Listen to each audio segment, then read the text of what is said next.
Welcome to episode 3, Somebody Needs to Hear Your Story.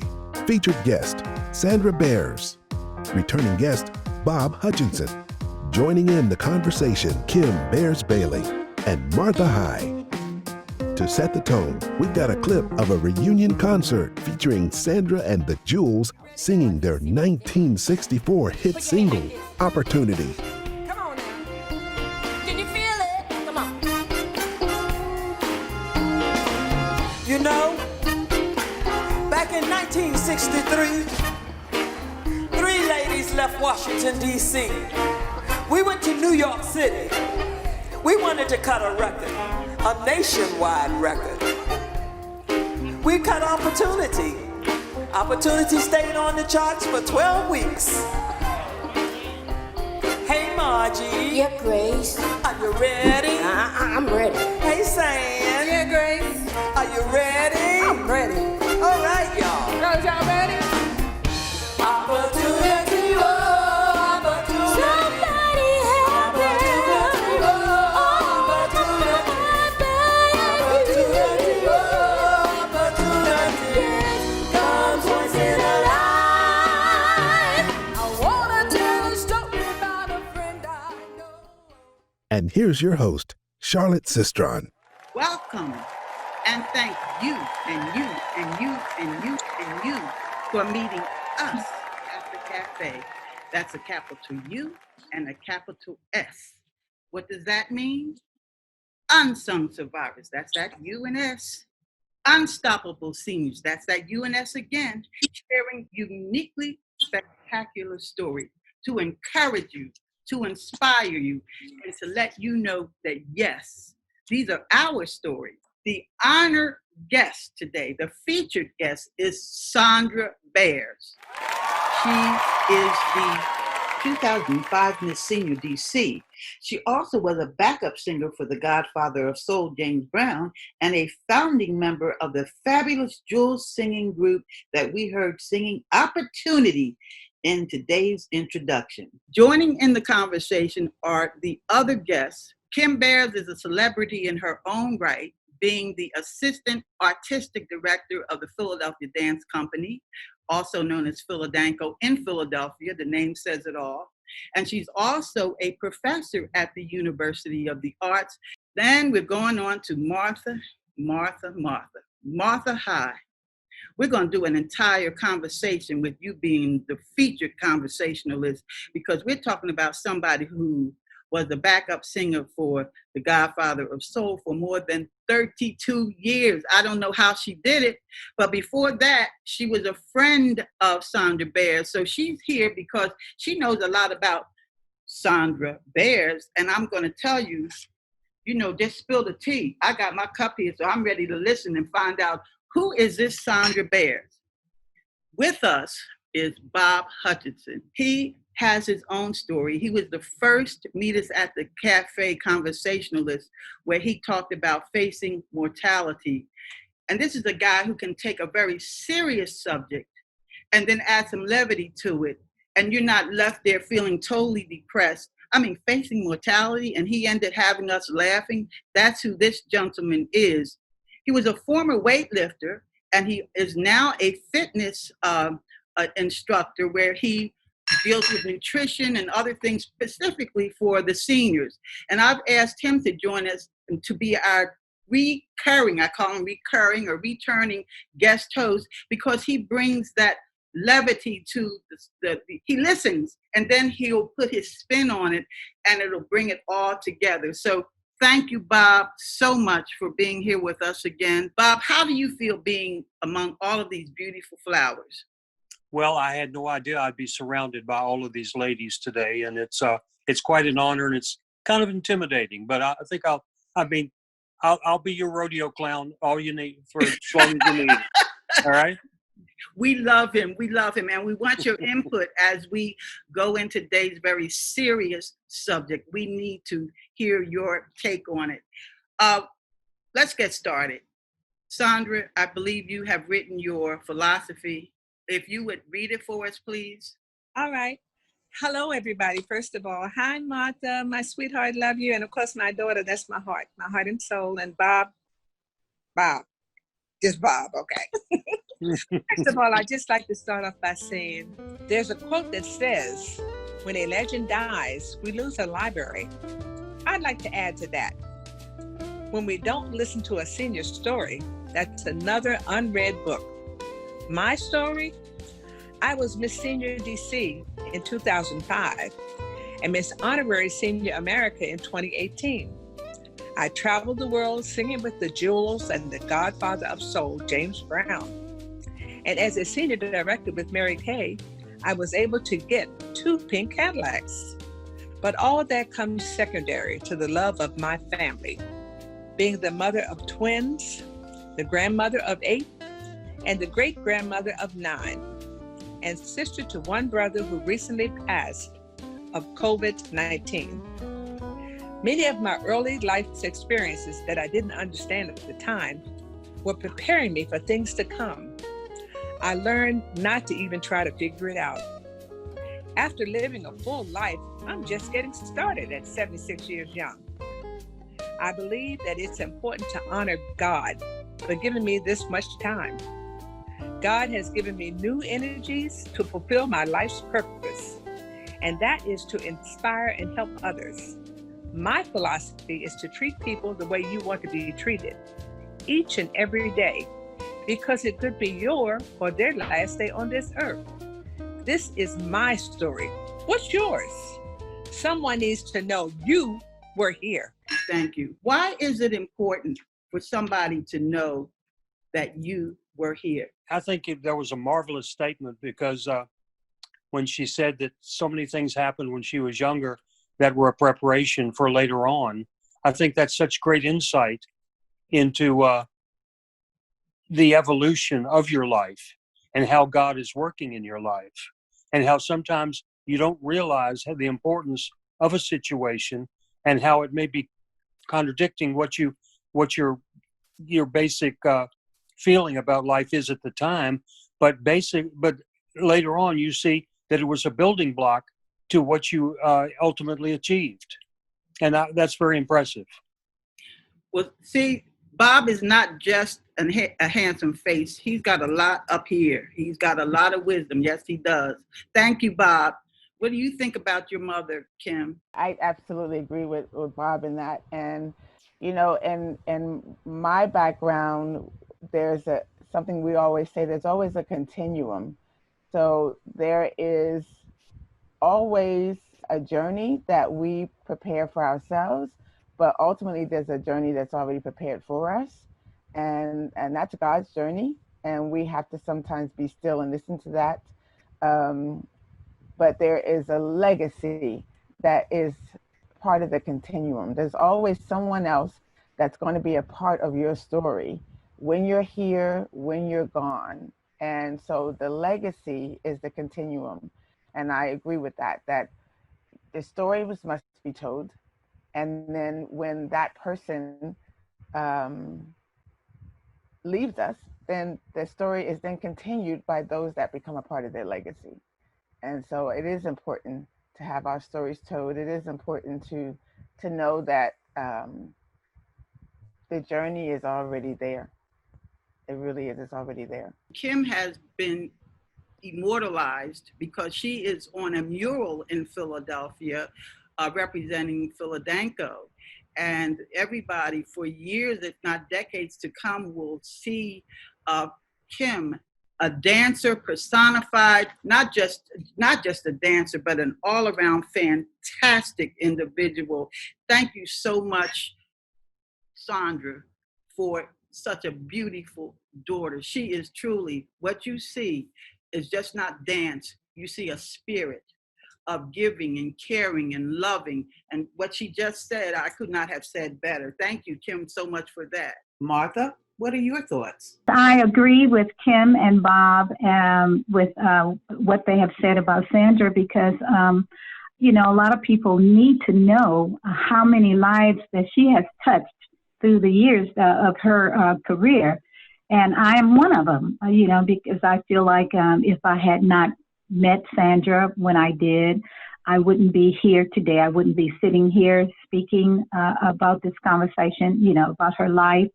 and she has touched many, many, many people. And I am blessed. I feel like I'm blessed to know her and to still be able to conversate with her all through the years, because even though I was on the road with Mr. Brown, we also contacted each other all the time. We always kept in contact with each other, and we're still together and love each other. And she needs to, everyone needs to know her story.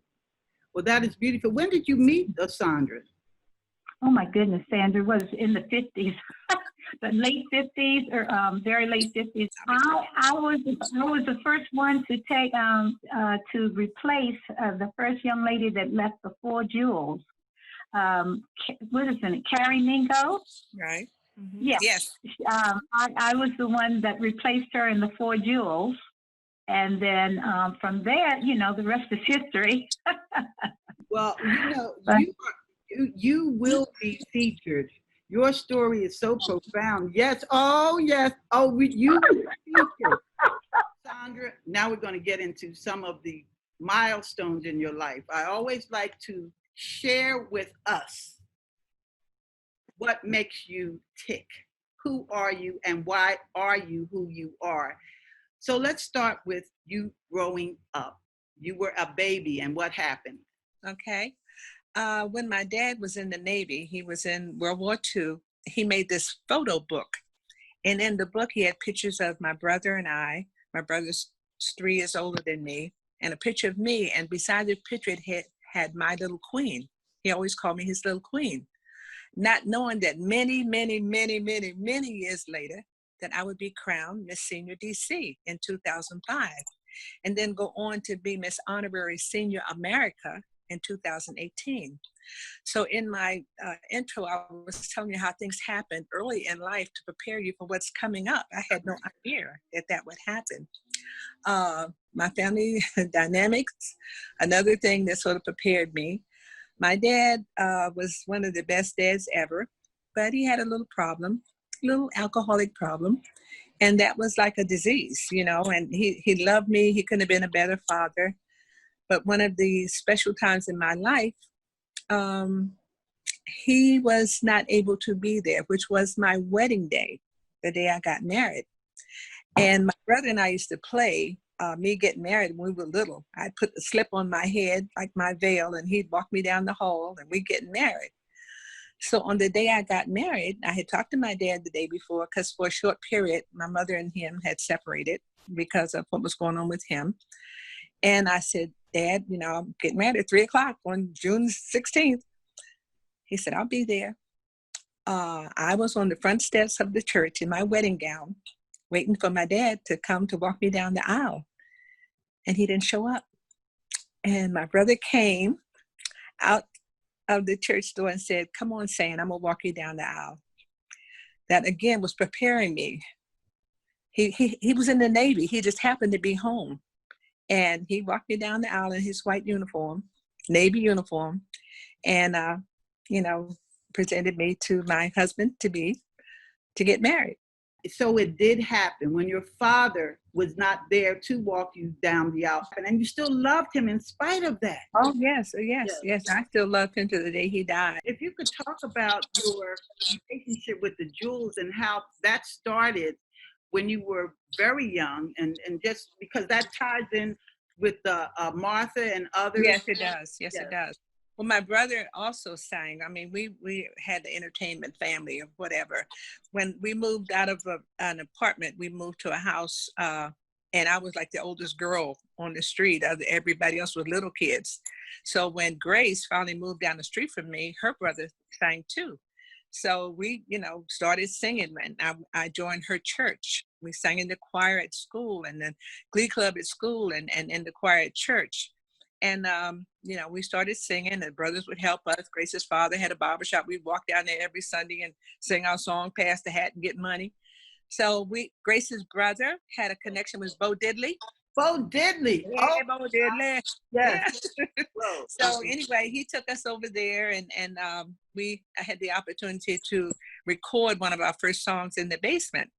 During our time, because I've been singing with these girls for over 60 years, about 60 years, I met Martha. Martha said something about replacing one of the other girls because there used to be 4 of us. So we had an opportunity to go on the road. The other girl decided she didn't want to go. And Martha, beautiful Martha, just joined in, very shy, but she could sing. And she joined in with us. So we started singing together, and Bo Liddy took us to Chicago to Chess Records. We recorded there, we recorded here. Anyway, to make this, it's a lengthy story. We're talking about 60 years, but we had the opportunity to perform at the Apollo Theater, Grace, Martha, and myself. Who would ever think that in the audience, James Brown would be in the audience? Back in the day, the big stars would come back to see who was up and coming. And we happened to be on the stage. And every time we went on that stage, I mean, we prayed backstage, God help us to do our best. And we got standing ovation every show. So James was in the audience, and we went out and did our thing. And he loved us. And he had one of his bodyguards to come back and say, James Brown really liked you. I want you to, want to talk to you. So at the time, we wanted us to join his show, but we were under contract and we couldn't. But we did eventually join his show. And Martha, Grace, and myself, we were out there, traveled everywhere with James Brown. That was the peak of his career. We played places like Miami Stadium. Can you imagine the whole stadium? We played places like Hollywood Bowl, Madison Square Garden. We went back to the Apollo with the James Brown show, which meant the line was around 2 blocks. Went back to the Howard Theater with James Brown. The line was around 3 blocks. And, that changed our life forever. It was a hard life, but we learned a lot from James Brown. I mean, he was an excellent performer. So we knew to perform. But I had said, unless I'm making $1 million when my kids start school, I got to come home. I got to be with them. And I decided to leave the show. Martha hung in there. Martha is a very tough lady. Would you talk about that whole experience of having twins? Back in the day, when I was expecting, they didn't have all the new things they have now to tell you what the baby is and all that stuff. So I didn't know I was going to have twins until I actually had them. The heartbeats were beating right together where you could only hear one heartbeat. So when I went to have my babies, whew, Jesus, I had my son first. And the doctor was going to take his gloves off. The nurse said, wait a minute, doctor, something else. He said, something else. I raised up. I said, something else, like what? 14 minutes later, here comes Kim, arms stretched out. She came in the world dancing. Are you serious? I am so serious. And I had named my last doll baby Kim. When Cal was born, I said, oh boy, oh my God. When Kim was born, I said Kim. I called her name right in the delivery room because I know that's who she was going to be. And Jesus. So my husband, of course, didn't know I was going to have twins either. So he was running up and down the street. I got twins. Everybody, I got twins. Lord have mercy, Jesus. So, but that was the one thing that changed our life. And they were preemies. They were 7-month babies. I couldn't hold them any longer. They both went down to 2 pounds. And I called them my 2-pound bags of sugar. My husband said, oh, I don't think they're going to make it. I said, I don't know what you're worried about. I said, God did not bring them babies in here to me to take them away. I never worried that anything would happen. I knew they were here. They were my 2-pound bags of sugar. Oh, my goodness. Okay, bragging rights. Talk about Kim for a minute. Kim is, she is one of a kind. I tell you, that girl, she thinks she's the mother. I have to remind her that I'm the mother. When they were babies, I would be, checking her to see if she wet what not. She'd check herself and check her brother too. I said, I'm the mother. Hold up. They call me Mama Bears. They call her Mama Bears too. Because she is just, she's my rock. I don't know what I do without her. She is just, she's everything. She's everything to me. And so is my son. Both of them are just my life. They are. They're my air. They're the air that I breathe. And they know that. And we are the original 3 Bears because my husband and I did divorce. But we are the original 3 Bears. So there's a book I'm going to write, what really happened to the 3 Bears, because that's a story in itself. Like you said, when she was first born, she was in a dance pose. So talk about that and how proud you must be of that, to have someone in your family that has achieved so much in the cultural arts community. Charlotte, when I first saw that mural up on the wall at 13th and Locust in Philadelphia. All I could do was scream. I know they're about ready to call the police, but it was so huge and so beautiful. And it just depicted her perfectly. She had her hand and she was like holding a bowl or something. It was so pretty. And I'm just so proud of her. Whatever she sets out to do, she does. She's very accomplished. She's very steadfast. She's very personal. I had Kim to come. I worked with children for 35 years. I asked Kim to come and perform for a multicultural school where the kids were doing Black History Month. And Kim was sick. But Kim got up and when she finished dancing, she had to go straight to the hospital because she was dehydrated. But she performed for those children. She sent each one of them a note of thank you for allowing her to perform for them. She's just so personal and just, I don't know. She's the daughter every mother should have. I know everybody says that, but she is, I'm telling you. Another thing that impressed me about you was your resilience. From what I understand, you lost your job, and I'm just going to start with that. Talk about what happened. Yes, I lucked up and got a good government job. And I was working with the government and, my kids were going to school, I'm working. And they had a RIF. It's called a reduction in force. And at that time, Kim was just starting college. My husband and I were separated. And I was the only one bringing home the bacon. Okay, I was the only one bringing home the money. I thought they had like pulled the rug out from under me because I didn't know how I was going to make it. At that time, I was not the only one. They ripped a husband and wife from the same family. So I said, I don't know. Oh my God, what's going to happen? I had worked with them a long time, but anyway, I lost the job. So somebody came to me and asked me about selling Mary Kay. Now I couldn't sell a bag of peanuts, but I said, well, I do like the product. They taught me what to do. I did everything they said to do. And I became very successful in that. In fact, I sold Mary Kay totally, just Mary Kay. I didn't work any other job for 5 years. I ended up having 30 ladies working under me. I won 2 cars and bought 2 pink Cadillacs. I won some very expensive diamond rings from doing what they told me to do. And once they told me to do these things, the people who trained me, they said, well, how'd you do that? I said, well, you told me what to do. And then they started doing it. And they started being successful. But, it's just a matter of, I prayed a lot. I asked God to help me make a way out of this different things that I was trying to do. I said, I got these children to raise. What am I going to do? How am I going to make it? I made so much money with Mary Kay at one time. I had to turn my dining room into a warehouse. I was selling items for Mother's Day. And it was just unbelievable. When we went to a convention in Texas, some lady who I didn't even know, she said, there's this lady in Washington making all this money. I think her name is Sandra Bears. I said, that's me. Beautiful, beautiful. So those are things that happened with that. That was my Mary Kay experience. And I had other experiences that, have changed my life. I also went back to school while I was working. And I ended up getting my degree in early childhood education. This is all happening at the same time. Sometimes I don't even know how I did these things, but it's just, I would be sitting up in class sometimes so tired or sitting up in a meeting that I thought somebody was drawing a line down my paper and it was me falling off to sleep. I was that tired, but I was determined to get it done because if I didn't get it done, who's going to get it done? I guess that's where Kim gets some of that from me. That girl, neither one of us sleep. I hear you. And what you see is what it is. This is not a facade. This is the real deal. I'm serious. I am so honored to be in your presence. In addition to that, we're talking about the prophecy of your dad to say you were his queen. Yes. You were 3 months old at the time. And here you were actually crowned Miss Senior DC.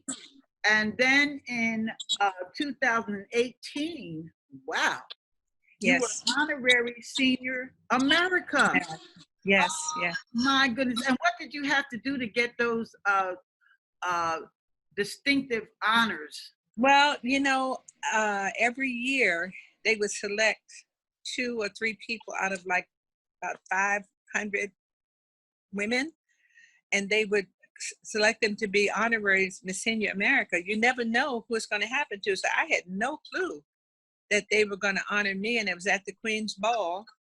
And I'm walking around doing something else. They said, I need Sandra Bears. And I said, oh my God. And I just boo-hooed for days because I just, you know, they say, because you have been doing so much even after you became this District of Columbia in 2005, you never stopped. You know, I work with new contestants to come in. I've seen so many people's lives that actually they've changed my life more so than I've changed theirs. You know, they come with, you know, maybe down like this, and they say, no, you lift that head up. You stand up straight. You are somebody. People need to know that you've been here. And I try to enhance what they have, not change it, because people can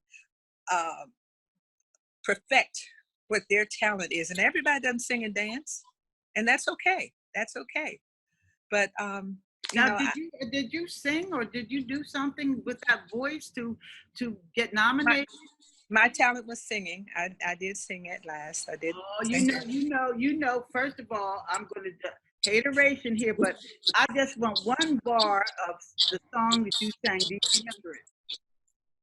At last, my love has come along.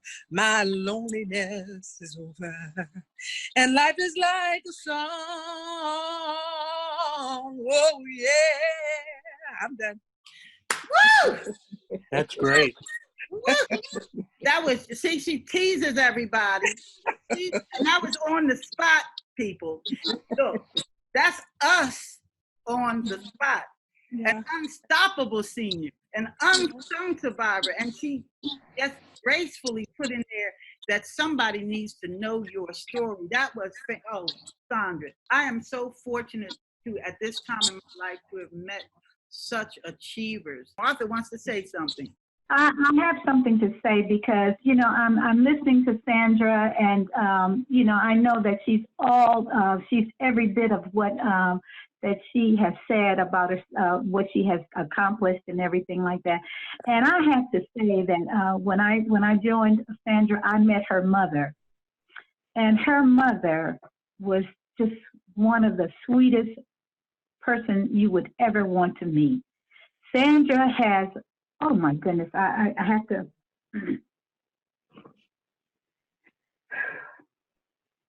She'll bring out Sandra, that type of emotionalism, yes. Sandra is so much like her mother, because I remember many times when I have had problems, and I could go to Sandra's mother and talk with her. Her mother many times has sat with me and gave me advice and helped me to deal with problems that I was having as I grew up.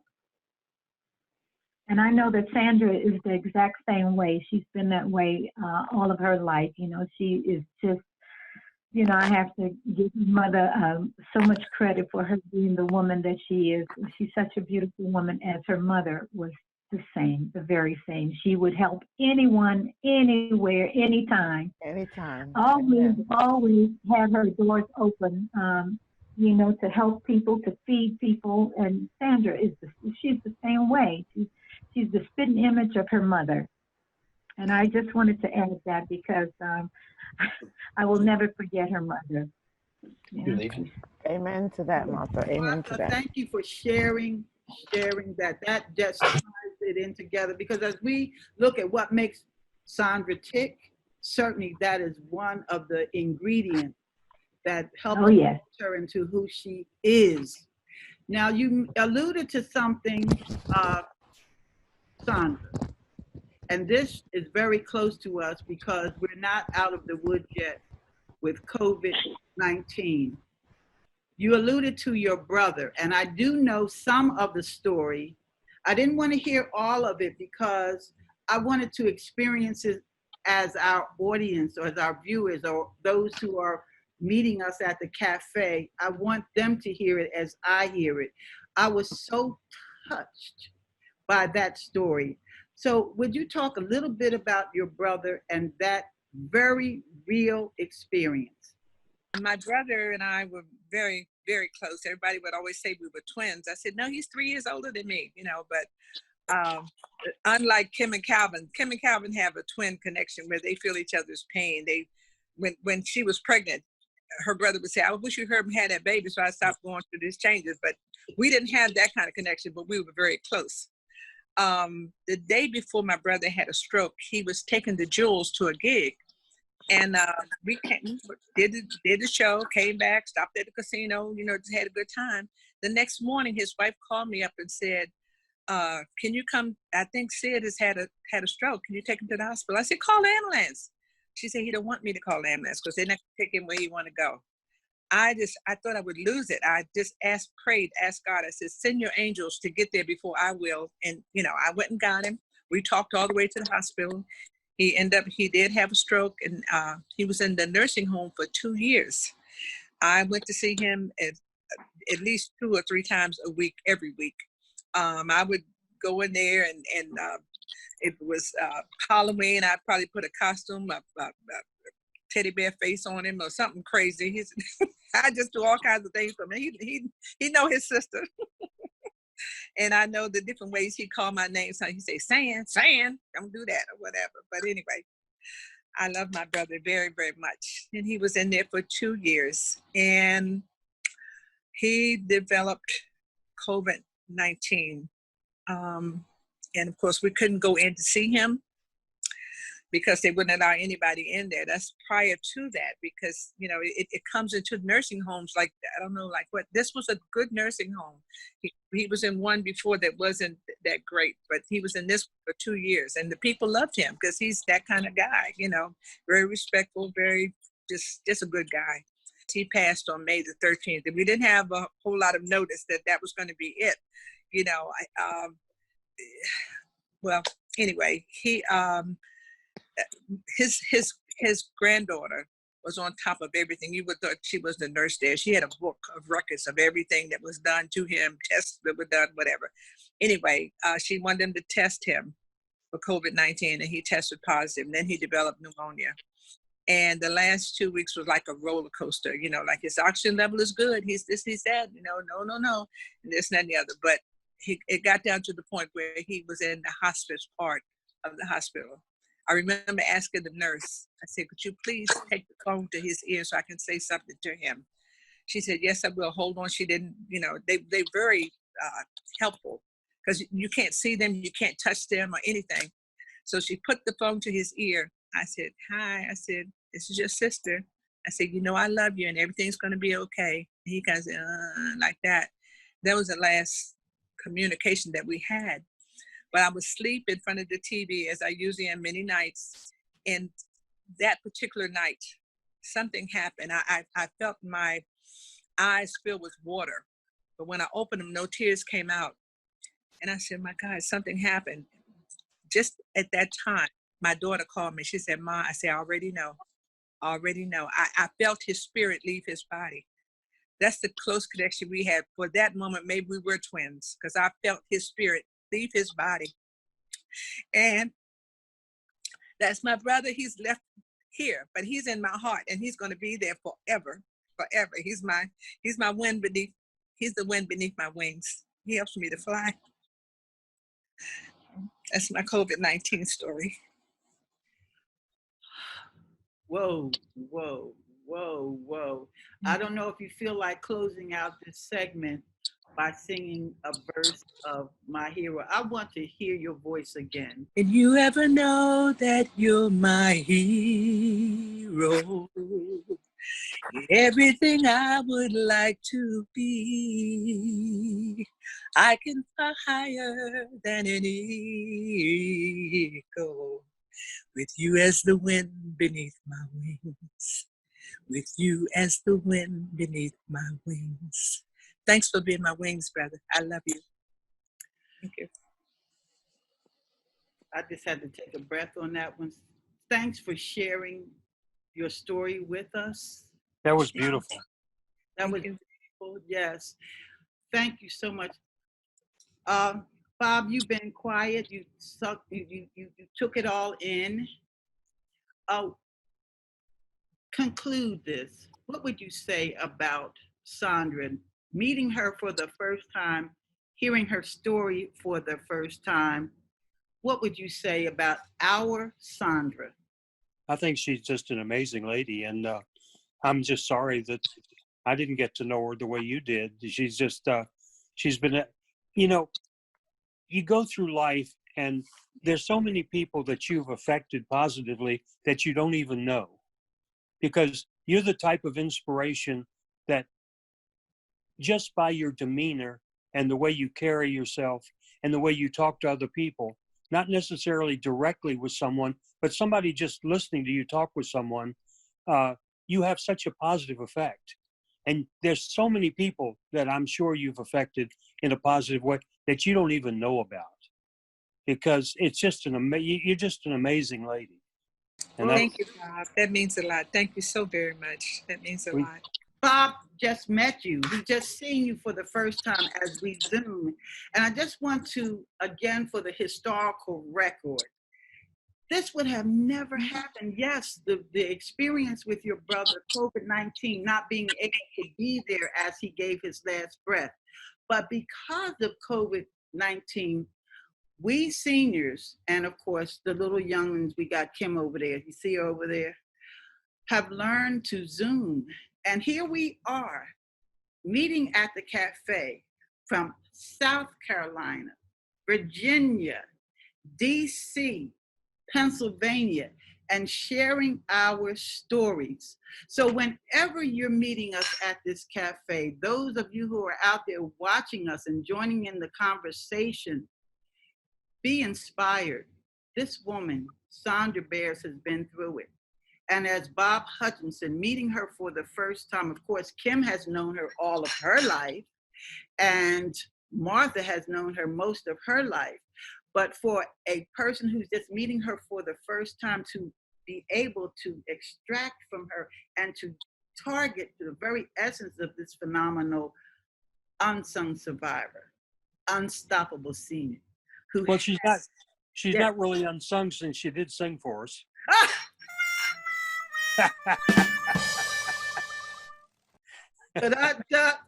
See, that's what Bob brings to this. Thank you. On that note, everyone, we love you. Bob, you bring it. You pull it all together. Kim, Martha, Sandra, put a love in your cup. We love you, and thank you again. You, and you. Thank you. At the cafe. Have a great day. Have a great life. And remember, somebody needs to hear or to know your story. Thank you.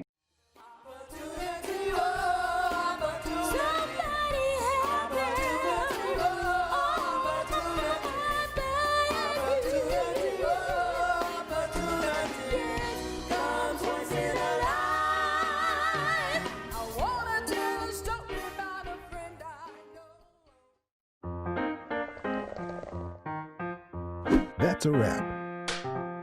For more information, contact us at www.meetastudio.com.